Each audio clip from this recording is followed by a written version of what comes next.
fieles discípulos, a esa generación siguiente que el apóstol Pablo dejó, a un gran amigo suyo, que a pesar que el apóstol Pablo, calculo yo, entre los 83 años y 85 años, le encomendó la iglesia de Éfeso a el señor Timoteo.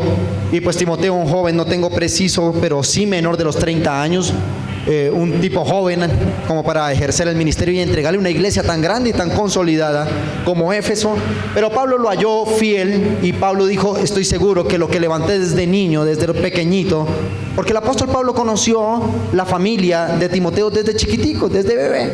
Y por medio de la imposición de las manos, dice el apóstol Pablo, y por las profecías que se dieron acerca del ministerio de Timoteo, él dijo: esta es la persona que cuando yo vaya a rendirle cuentas a Dios, es el que se va a quedar con el legado divino de todo lo que el apóstol Pablo durante años y décadas de un gran ministerio dejó regado y diseminado por todo el mundo. Amén. Entonces, ¿cuánto hemos escuchado ese personaje de Timoteo? Levánteme su mano. Como tiernito. ¿Usted se acuerda? Ahora no, porque ahora es la era tecnológica, pero usted se acuerda, Inés, que nosotros antes compramos esquelas de Timoteo. Entonces tenía que ir y escribían la letra Timoteo, y esa es la última tecnología. Si uno le llegaba a la novia con eso, entonces la última tecnología era la boletita de Timoteo. Bueno, no al papá y a la mamá y a los que querías, ¿cierto? ¿Yo te alcancé a regalar eso? ¿Sí? Uy, así. No somos era digital. Ah, rayos. Bueno, sí, un saludo para la década de los 80 y los 90 allí. Entonces el nombre Timoteo tenemos como que suena tierno. Diga conmigo, suena tierno. Y hay un nombre llamado Timoteo en la Biblia que suena muy tierno y suena lindo, el nombre de Timoteo. Pero vamos a escudriñar quién fue este hombre Timoteo, la razón por la cual se escribieron 2 epístolas o cartas. Y en estas cartas se le escriben las recomendaciones que el apóstol Pablo le entrega a su discípulo Timoteo, cuando le entrega una de sus baluartes, una de las iglesias más queridas por Pablo, que era la iglesia de Éfeso. Le entrega las llaves y le dice: caballero, llegó tu tiempo de pastorear esta iglesia que he amado, he luchado, una iglesia que he formado durante años, pero te la entrego porque veo en ti que eres el idóneo. Hay idoneidad en ti para administrar este ministerio. ¿Cuántos dicen amén? Y entonces vamos a ver un poco de la biografía de Timoteo. Primero que todo, hijo de una señora llamada Eunice, y de nieto de una abuela llamada Eunice y ahora me olvidó, Eloísa y Eunice, Eloída, ¿no? Eloídas. Ok. Entonces el apóstol Pablo conocía. La familia de Timoteo era una familia acomodada económicamente hablando. Era de esos muchachos que nació siendo un buen muchacho. Nació siempre con su estudio, hombre de casa, hombre de papá y mamá, y criado prácticamente en los deberes de la religión, porque no se le había revelado Cristo todavía. Como esos muchachos virtuosos que no perdió ningún año escolar, era un niño como virtuoso en todo lo que hacía. Y este joven Timoteo, que no era hebreo, este hombre fue convertido en el primer viaje misionero del apóstol Pablo. Fue fruto de una de las campañas evangelísticas del apóstol Pablo, y se convirtió Timoteo en esa campaña misionera, y se había ganado al pasar de los años la confianza de Pablo. Cuando había un volcán en erupción en alguna de las iglesias que fundó el apóstol Pablo, tales como Corinto y Éfeso, Timoteo era el más idóneo, era el adecuado para resolver y apaciguar los ánimos y evitar que esa gran erupción estallara en una de sus iglesias. Pablo dijo cosas acerca de Timoteo tales como: a ninguno tengo del mismo ánimo. Diga conmigo, a ninguno tengo del mismo ánimo como Timoteo. Dijo otra cosa como estas: como a hijo, a padre, ha servido conmigo en el evangelio. Luego quiere decir que ya el apóstol Pablo, a su avanzada edad, se sentía el padre no solo espiritual, sino un padre físico, cosa que nos pasa a veces con las personas del ministerio. Ya siente una identidad hasta paternal, física. Entonces usted me está diciendo: usted déjeme la herencia, pastor. Bueno, ahí vamos a ver. Ahí vamos con eso. Entonces él ya sentía como propio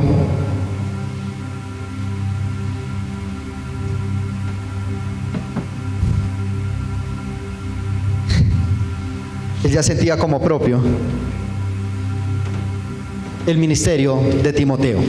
Y para terminar con una pequeña biografía de Timoteo, en 5 de las epístolas o cartas del apóstol Pablo menciona y da la noticia que Timoteo está a su lado. 5 cartas. Cuando él escribe las cartas y envía sus cartas, una desde la prisión, otro desde su despacho, qué sé yo, siempre dice, tengo a mi lado al siervo fiel Timoteo. 5 veces, a 5 de las cartas, a 5 de sus iglesias, diciéndole, ustedes son hermosos, pero siempre he tenido mi compañerito acá, esa persona fiel que ha estado del principio de mi ministerio. Ahí ha estado este joven fiel, así sea llevándole el tinto, llevándole la huepanela, haciéndolo, saludando a la entrada de la iglesia, pero aquí está Timoteo, estaba fiel ahí. ¿Cuántos dicen amén?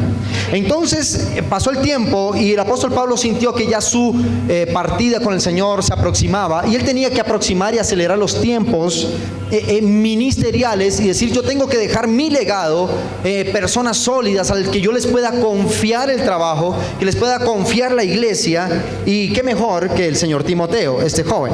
Ahora, déjeme leerle algo. ¿Qué tiempo era el que vivía el apóstol Pablo cuando le entregó a Timoteo la iglesia de Éfeso? Pablo entregó Éfeso a Timoteo en avanzada edad, dato número 1. Dato número 2, pero testigo de su fidelidad, Pablo entregaba una iglesia que había crecido y se había consolidado. Era una de las iglesias numéricamente más poderosas de las que había podido fundar el apóstol Pablo. Algunos dentro de ella habían levantado falsas doctrinas, tales como genealogías judías y mitos y fábulas. Difícil tarea para un hombre con problemas digestivos algo crónicos y un carácter muy tímido. Eso era Timoteo, un joven tímido y con problemas digestivos. Eso era todo lo que tenía Timoteo para ofrecer en su ministerio. En sus instrucciones, Pablo le aconseja a Timoteo que combatiese la herejía no por medio de una conducta enérgica y argumentativa, sino por el poder del testimonio. Diga conmigo, el poder del testimonio. Entonces vamos aquí a correr rápidamente. Vamos a ver 10 puntos que le encomienda de manera con muchísimo valor, le encomienda el apóstol Pablo a Timoteo, diciéndole, te entrego esta iglesia, pero, diga conmigo, pero. Número 1, para los que están tomando nota, allí cuando salga en la edición, saldrá en nuestra pantalla lo que dice. Número 1, diga conmigo, enderezando la doctrina, dígalo fuerte, enderezando la doctrina y volviendo la iglesia al rumbo original del evangelio. Primera de Timoteo capítulo 1, 3 al 11, dice la palabra del Señor. Primera de Timoteo 1, 3 al 11. Como te rogué que te quedases en Éfeso cuando fui a Macedonia, para que mandases a algunos que no enseñasen diferente doctrina, ni prestasen atención a fábulas y genealogías interminables que acarreaban disputas más bien que edificación de Dios, que es por la fe. Así te encargo ahora. Pues el propósito de este mandamiento es el amor nacido del corazón limpio y una buena conciencia de fe no fingida, de las cuales son, desviándose algunos, se apartaron a vana palabrería, queriendo ser doctores de la ley, sin entender ni lo que hablaban ni lo que afirman. Pero sabemos que la ley es buena si uno la usa legítimamente, conociendo esto, que la ley no fue dada para el justo, sino para los transgresores y desobedientes, para los impíos y pecadores, para los irreverentes y profanos, para los parricidas y matricidas, para los homicidas, para los fornicarios, para los sodomitas, para los secuestradores, para los mentirosos y perjuros, y para cuanto se oponga la sana doctrina. Diga conmigo, y para los que se opongan a la sana doctrina, según el glorioso evangelio de Dios bendito, que a mí me ha encomendado. Amén y amén. El punto número 1, cuando le entrega las llaves de la iglesia de Éfeso, es: Señor Timoteo, endereza la doctrina. Está muy bien, la iglesia ha crecido. La iglesia tiene un buen número de fieles o de laicos. La iglesia tiene sus instrumentos. La iglesia compra equipos de tecnología, pasémoslo a nuestros tiempos. La iglesia tiene su internet y transmiten los servicios. Todo eso está maravilloso. Tienen su templo propio. La gente está animada, la gente va a la iglesia. Pero hay algunos, dice la palabra, que por causa de esta grandeza han tomado la doctrina y la han desviado y la han acomodado en apostasía según sus requerimientos. Lo primero que le dice, para mantener este avivamiento, debes generar una reforma. Definamos esto. Cuando hablamos del avivamiento en una nación, el avivamiento en una iglesia, el avivamiento en una generación, es que lo que el Espíritu Santo encuentra frío, apagado, caído, que no tiene rumbo alguno, el Espíritu, el fuego del Espíritu aviva, levanta, expande. Pero una iglesia no se puede quedar solo con un avivamiento, porque el avivamiento siempre nos va a llevar a generar reformas. Diga conmigo, reformas. Sin ir a la profundidad de la palabra, porque no te lo voy a definir, pero es muy fácil definir la palabra reforma. Quiere decir reformar, volver a construir algo que algún día era, pero se desbarató. Nosotros escuchamos a lo largo de nuestra vida cristiana reformadores como Juan Calvino, reformadores como Martín Lutero, reformadores como Esdras, reformadores como Jeremías. Pero ¿qué es una reforma? Reforma es algo que estaba bueno, se dañó, y entonces Dios tiene que levantar una generación para reconstruir, rehacer lo que se dañó en algún momento de la historia. ¿Cuántos dicen amén? Entonces esto le pasó a la iglesia de Éfeso. La iglesia se había dañado doctrinalmente y el apóstol Pablo le dice: te recomiendo que reformes la doctrina, porque de nada sirve el crecimiento, de nada sirve la grandeza si la doctrina está deshecha. Desbarátala y reconstrúyela. ¿Cuántos dicen amén?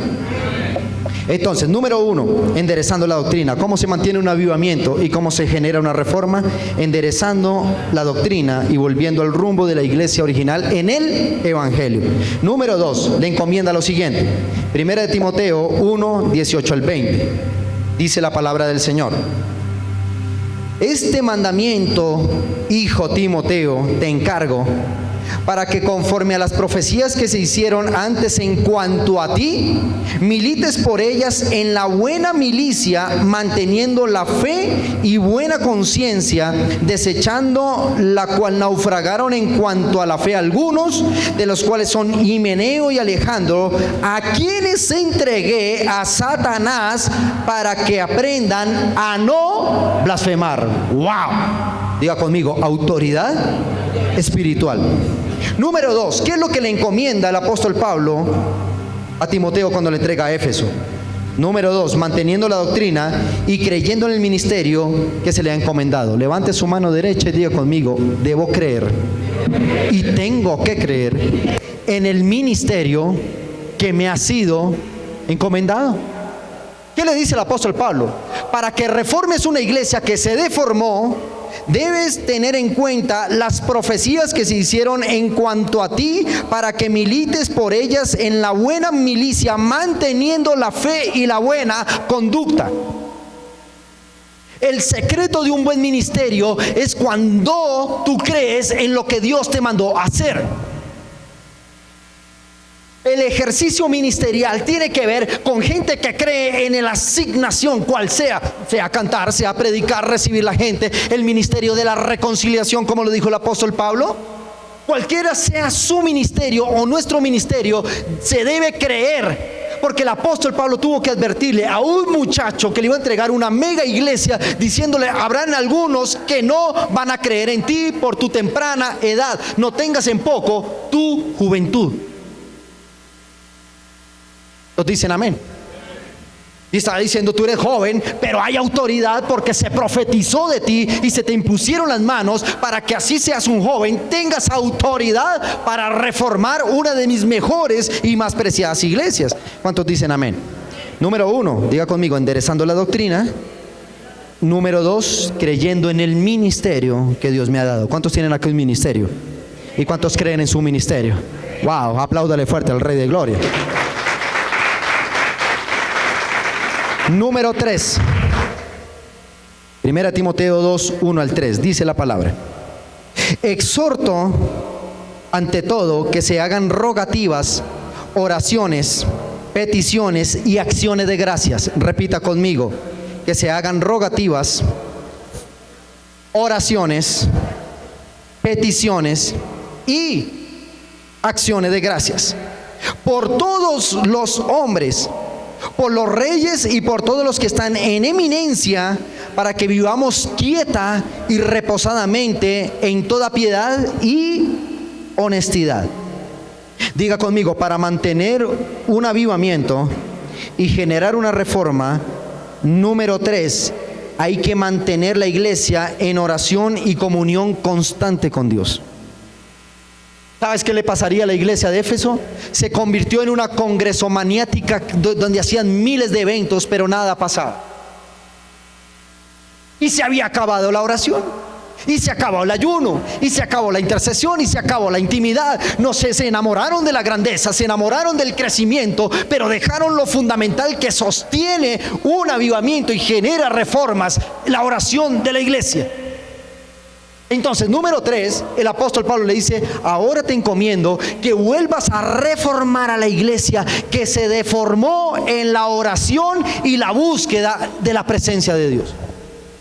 ¿Cuántos dicen amén? Tarea difícil, ¿verdad? Número 1, diga conmigo: número 1, enderezando la doctrina. Número 2, creyendo en el ministerio que Dios me ha dado. Y número 3, volviendo a la iglesia a la oración y la comunión constante con Dios. Número 4, en 1 Timoteo 3, 1 al 7, el apóstol Pablo le dice a su siervo: palabra fiel, si alguno anhela obispado, no avispado, ¿no?, sino obispado, buena obra desea. Ya vamos a traducir esto a nuestros tiempos. Pero es necesario que el obispo sea irreprensible, marido de una sola mujer, sobrio, prudente, decoroso, hospedador, apto para enseñar, no dado al vino, no pendenciero, es decir, no pelietas, no codicioso de ganancias deshonestas, sino amable, apacible, no avaro.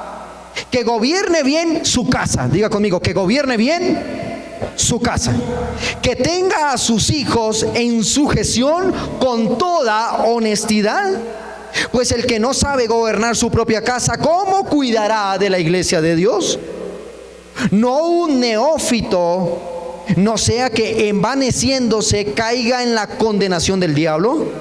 También es necesario que tenga buen testimonio de los de afuera, para que no caiga en descrédito y en lazo del diablo. Esta está tremenda. Diga conmigo: número 4, inspirando al buen sacerdocio.